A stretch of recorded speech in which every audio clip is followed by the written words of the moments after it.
Hello guys, നമ്മളിന്ന് കോളേജിൽ നിന്ന് ക്ലാസ് കട്ട് ചെയ്തിട്ട് ഞങ്ങൾ രണ്ടുപേരും കൂടെ ഐസ്ക്രീം കഴിക്കാൻ വേണ്ടിയിട്ട് പുറത്തോട്ട് പോകുമായിരുന്നു.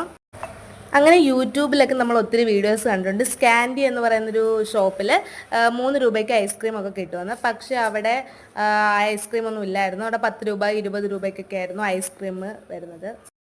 അങ്ങനെ ഞങ്ങളെ പറ്റിച്ചു. അവസാനം ഗൂഗിൾ മാപ്പൊക്കെ നോക്കിയിട്ട് അടുത്തുള്ളൊരു ഐസ് ബേയിലാണ് പോയത്.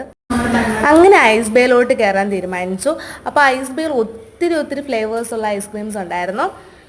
ഞങ്ങൾ അതിൽ നിന്ന് ഇങ്ങനെ ചൂസ് ചെയ്യാൻ വേണ്ടിയിട്ട് മെനു കാർഡൊക്കെ നോക്കുമായിരുന്നു. അവിടുത്തെ ചേച്ചി ഞങ്ങളോട്ട് ഭയങ്കര കമ്പനിയായിരുന്നു കേട്ടോ. അങ്ങനെ നമ്മൾ 2 ഫ്ലേവർ ഐസ്ക്രീം ആയിരുന്നു മേടിച്ചിട്ടുണ്ടായിരുന്നത്. അവക്കാഡോ, സ്ട്രോബെറി, ചോക്ലേറ്റ്, അങ്ങനെ വാനില, ഒത്തിരി ഫ്ലേവേഴ്സ് ഉണ്ടായിരുന്നു. അങ്ങനെ നമ്മൾ 2 ഫ്ലേവർ മേടിച്ചു. ഇങ്ങനെ ക്ലാസ് ഒക്കെ കട്ട് ചെയ്തിട്ട് ഐസ്ക്രീം കഴിക്കാൻ പോകുന്ന അല്ലെങ്കിൽ പുറത്ത് ഫുഡ് കഴിക്കാൻ പോകുന്നവരൊക്കെ ഉണ്ടെങ്കിൽ താഴെ കമൻറ്റ് ചെയ്യണേ. എല്ലാവരും സബ്സ്ക്രൈബ് ചെയ്ത് സപ്പോർട്ട് ചെയ്യണേ. ഇനി വീണ്ടും കാണാം. ബൈ.